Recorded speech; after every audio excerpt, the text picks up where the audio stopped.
Hallelujah. आओ मेरे प्रियो, हम प्रार्थना करेंगे कि जो आज का वचन है, हम उस वचन से आशीषित हो जाएं। परमेश्वर से मांगेंगे। सर्वशक्तिमान परमेश्वर, मैं प्रार्थना करता हूँ मेरे खुदावन की जो आज का वचन मेरे खुदावन तूने हमें दिया है, मेरे खुदावन इस वचन से हम आशीषित हो जाएं। प्रभु जी बरकत पा जाएं मेरे खुदावन, हमारी हर परेशानी चली जाए मेरे खुदावन, क्योंकि तेरा वचन क्रियाशील है। तू भला परमेश्वर पिता, तू भले काम करता है, तू धार्मिकता के काम करता है मेरे खुदावन। तू दयालु ते कृपालु परमेश्वर पिता, तू दया से भरपूर है मेरे खुदावन, और तू क्रोध में विलम्ब करता है मेरे खुदावन। ओ सर्वशक्तिमान परमेश्वर, आज जो भी इस वचन को सुने खुदावन, तेरी आशीष उस पर ठहर जाए, उसका आत्मा बचाया जाए मेरे खुदावन। ओ मेरे सर्वशक्तिमान परमेश्वर, तेरा बड़ा अनुग्रह प्रभु एक के ऊपर ठहर जाए प्रभु आप खुदावन। जैसे खुदावन तेरा दास जब प्रचार करता था, जब बोलता था, तो सब सुनने वालों पर तेरा पवित्र आत्मा ठहरता था प्रभु। जब मैं भी आज बोलूं तो सब सुनने वालों पर तेरा पवित्र आत्मा ठहर जाए प्रभु। तेरा पवित्र आत्मा एक एक के जीवन में कार्य करे। आज एक एक की परेशानी चली जाए, बीमारी चली जाए, एक एक की हर स्ट्रेस चली जाए, यीशु मसीह के सामर्थी नाम से, यीशु मसीह के नाम से मांगते हैं, आमीन। आओ मेरे प्रियो, हम पवित्र शास्त्र को खोलेंगे और मत्ती की किताब उसका 20 बाब और उसकी 1 ऐसे से हम देखेंगे, जो जहाँ पर परमेश्वर का वचन बताता है कि प्रभु यीशु मसीह ने इस वचन के द्वारा एक दृष्टांत दिया, और दृष्टांत में हमें उन्हें एक स्वर्ग के राज्य के बारे में बताया। और स्वर्ग के राज्य में परमेश्वर ने बताया कि एक गृह स्वामी था और एक जो बाग का मालिक था। उस मालिक ने जो सुबह सुबह गया और बाहर जाकर उसने मज़दूरों को कहा कि मेरे बाग में आओ और काम करो, मैं आपको एक अठन्नी दूंगा। और वहाँ मज़दूरी उनको ठहरा कर उसने उनको काम पर भेजा। और फिर वो वचन में बताया कि वो 1 घंटा बाद में गया और ऐसे ही उसने कहा कि जो भी मैं आपको, जो आपको मेरी इच्छा होगी मैं आपको दूंगा, जाओ मेरे अंगूरी बाग में काम करो। और फिर वचन में बताया कि वो दोपहर को गया और ऐसे तीसरे पहर को गया। ऐसे ही 1 घंटा दिन रहते वो बहुत सारे लोगों को देखा और उसने बताया कि जाओ, मैं आपको जो इच्छा होगी मेरी, मैं आपको मज़दूरी दूंगा, जाओ मेरे बाग में काम करो। पर मैं आपको बताना चाहता हूँ कि परमेश्वर ने जहाँ बहुत अच्छे तरीके से, बहुत अच्छा एक दृष्टांत देकर स्वर्ग के राज्य में बुलाने के लिए एक दृष्टांत दिया, जो मैं आपको बताना चाहता हूँ कि जहाँ पे परमेश्वर सुबह जो बुलाता है मज़दूरों को और उनके साथ मज़दूरी ठहरा लेता है, वो है 10 साल के एक बच्चे के लिए। जैसे मैं आपको बताना चाहता हूँ कि जैसे 5 कंडीशन जहाँ पर परमेश्वर 5 बार उसने गया और 5 बार बहुत सारे मज़दूरों को अपने बाग में बुलाकर काम पर लगाया। पर परमेश्वर का बाग क्या है? बाग एक, उसने बताया कि इस बाग वो है जो परमेश्वर एक जगत में उसने एक स्वर्ग का राज्य कायम करना है। और वहाँ वो एक वो, जैसे यशाया में भी लिखा हुआ है 5:7 में कि परमेश्वर का अंगूरी बाग इस्राएल है। और मेरे जो इस्राएल परमेश्वर की निजी प्रजा है। और जो निजी प्रजा कौन है? जिसको परमेश्वर अपने नाम के लिए चुनता है और जिसको स्वर्ग के भागी बनाता है। मेरे जीजो, आओ हम इस दृष्टांत को अच्छे तरीके से समझे। मैं विश्वास करता हूँ कि आज का अगर वचन आप समझ गए और उसके ऊपर चल पड़े और परमेश्वर पर विश्वास कर गए, तो मैं विश्वास करता हूँ कि आज आप अनंत जीवन पाएंगे। क्योंकि जो 10 साल का बच्चा है उसको परमेश्वर अपने दासों के, अपने नबियों के द्वारा सुसमाचार प्रचार करता है कि मेरे परमेश्वर के राज्य में काम करो कि आपको अनंत जीवन मिलेगा। और उसके साथ अगर वो परमेश्वर के राज्य में काम करेगा और धार्मिकता का काम करेगा, सच्चाई और दया से चलेगा इस संसार में, तो सचमुच मेरा परमेश्वर से अनंत जीवन देगा। क्योंकि मेरा परमेश्वर चाहता है कि वो हर एक को अनंत जीवन दे।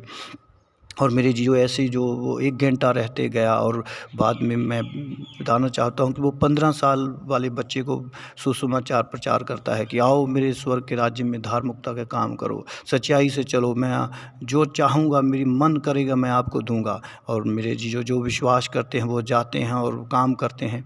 ऐसे ही बाइबल में लिखा है कि वो दोपहर को गया और तीसरे पहर को गया। और दोपहर का मतलब कि वो 35 साल वाले आदमी को सुसमाचार प्रचार करता है, अपने नबियों अपने दासों के द्वारा कि आओ मेरे स्वर्ग के राज्य में काम करो। स्वर्ग का राज्य का काम करने का मतलब कि धार्मिकता के काम करने, सच्चाई से काम करने और सबको प्रेम से लोगों को प्रेम से चलना हर एक के साथ में, और किसी के साथ कोई बुराई नहीं करना। ऐसे जब ये उसने बुलाया और मेरे राज्य में काम करो, और फिर उसने तीसरे पहर का मतलब कि वो 52 साल के आदमी को सुसमाचार प्रचार करता है कि आओ मेरे स्वर्ग के राज्य में काम करो, जो चाहूँगा मैं आपको दूंगा।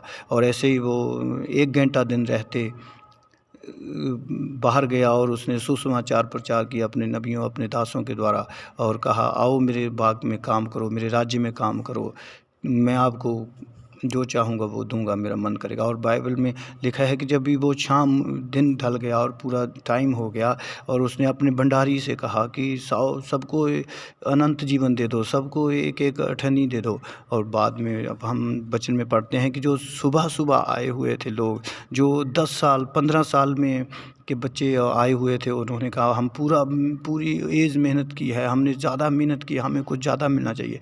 पर परमेश्वर ने कहा नहीं, मेरा इख्तियार है कि वह अनंत जीवन जिसे चाहूँ उसे दे दूँ।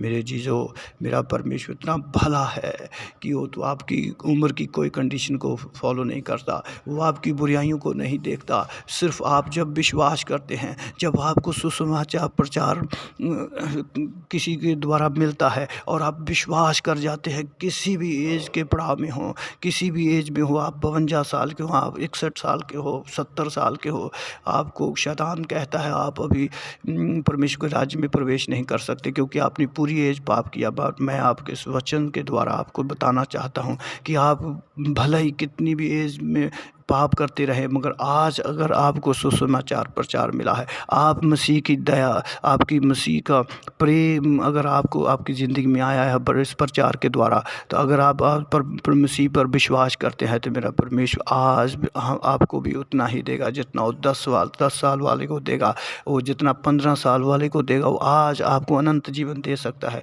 क्योंकि बाइबल में जहाँ लिखा हुआ है कि अगर जो 1 घंटा रहते हुए भी मजदूरी करने के लिए आए, परमेश्वर ने उन्हें उस बराबर कर दिया। मैं आज को इस दृष्टांत के द्वारा बताना चाहता हूँ कि अगर आज आप अपने पापों से पश्चाताप करते हैं और आप परमेश्वर के राज्य में काम करते हैं, परमेश्वर का राज्य में काम करना धार्मिकता, आज ही पापों से पश्चाताप कर लेना, अपनी बुराइयों से वापस आ जाना। क्योंकि परमेश्वर के वचन में लिखा है, तुम मेरे तरफ मुड़ो तो मैं तुम्हारे तरफ मुड़ूंगा, और तुम मेरे तरफ 1 कदम आओ तो मैं तुम्हारी तरफ 10 कदम आऊँगा। मेरे चीज़ों, आज अगर आप अपने पापों से पश्चाताप करते हैं, आप किसी भी एज के पड़ाव में हैं, आप किसी भी स्थिति में हैं, आज किसी भी परेशानी में है, किसी भी दिक्कत में है, किसी भी पाप में है, व्यभिचारी के पाप में है, किसी भी बुराई में है, चोरी में है, आप किसी भी पाप में हैं, अगर आज आप परमेश्वर को ग्रहण करेंगे तो मेरा परमेश्वर आपको अनंत जीवन देगा। क्योंकि परमेश्वर के वचन में लिखा है कि सचमुच मसीह में अनंत जीवन है। जितने परमेश्वर के नाम पे विश्वास करेंगे वो सचमुच अनंत जीवन पाएंगे। मेरे जीजो, आज आपके पास मौका है कि आज आपको ये प्रचार मिला है कि आपको अनंत जीवन मिल सकता है। आपको कोई देर नहीं हुई। बहुत सारे लोगों में मन में शैतान ये डाल देता है कि आपको बहुत देर हो चुकी है, आप बहुत पाप कर चुके हैं, आपको कभी स्वर्ग नहीं मिलेगा। पर मैं आज बताना चाहता हूँ इस वचन के आधार पर कि सचमुच अगर आज ही आपने विश्वास कर लिया प्रभु यीशु मसीह पर, तो आप स्वर्ग जा सकते हैं और स्वर्ग के भागी हो सकते हैं। क्योंकि मेरा परमेश्वर के वचन में लिखा है, तो प्रभु के लास्ट वचन में जो हमने पढ़ा वहाँ देखा है कि क्या मेरे भले होने के कारण तू बुरी दृष्टि से देखता है। मेरा परमेश्वर बहुत भला है। इस दृष्टांत में पता चलता है कि मेरा परमेश्वर कितना भला है। वो हमारी बुराइयों से नहीं देखता, वो हमारे पापों को स्मरण नहीं करता, पर वो हमारे विश्वास को देखता है। अगर आज आपने मसीह के प्रचार को सुना है, आज अगर आप मसीह के प्रेम को देखा है, आज अगर इस वचन को आप समझ पा रहे हैं, तो मेरा परमेश्वर आपको अनंत जीवन देगा। मेरे जी, जो एक वचन हम लास्ट पर पढ़ेंगे और देखेंगे, और मैं विश्वास करता हूँ कि आज इस वचन से आप समझ जाएंगे। मरकस की किताब उसका 16 बाब और उसकी 15 आयत हम देखेंगे। मेरे जी, जो जब इसे हम देखेंगे, और मैं विश्वास करता हूँ कि आज आप सचमुच इस वचन से आपके कान खुल जाएंगे और आप जीवन पा जाएंगे। प्रभु के वचन में लिखा है, और उसने उनसे कहा, तुम सारे जगत में जाकर सारी सृष्टि के लोगों को सुसमाचार प्रचार करो। जो विश्वास करे और बपतिस्मा ले उसी का उद्धार होगा, परंतु जो विश्वास ना करे वो दोषी ठहराए जाएंगे।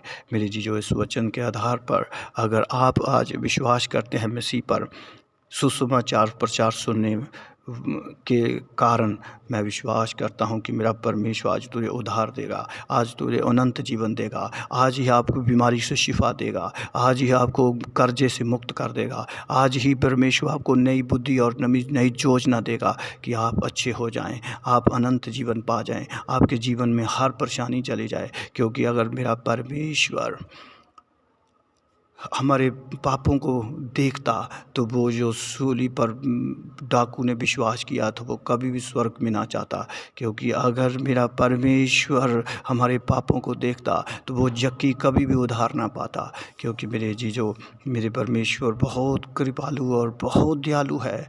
आओ इस परमेश्वर विश्वास करें। सिर्फ आप एक छोटी सी प्रार्थना मेरे साथ करेंगे, मैं विश्वास करता हूँ कि आज ही आप अनंत जीवन के अधिकारी हो जाएंगे। आओ हम छोटी प्रार्थना करेंगे। हे सर्वशक्तिमान परमेश्वर, मैं आज इस वचन के द्वारा आप पर विश्वास करता हूँ, अपने पापों से पश्चाताप करता हूँ, मैं अपने मन में आपको मुक्तिदाता ग्रहण करता हूँ। ओ मेरे सर्वशक्तिमान परमेश्वर, जितने लोगों ने ये प्रार्थना को बोला है, आज सचमुच उनके हृदयों में प्रवेश कर जाओ और तेरी पवित्र आत्मा उनको उसके उन पर ठहर जाए, उनके पाप चले जाएं। क्योंकि मेरे परमेश्वर के वचन में लिखा है, मेरा दास जिसके पाप माफ़ करेगा मैं उसके पाप माफ़ कर दूंगा। मैं उस वचन के को स्मरण करता हूँ और आज ये प्रार्थना करता हूँ कि जितनों ने आज इस छोटी प्रार्थना को किया है, आज ही तेरा पवित्र आत्मा उनके अंदर जाए, उनके सब दुख और परेशानियों को ले ले। यीशु मसीह के सामर्थी नाम से मांगते हैं, आमीन आमीन आमीन।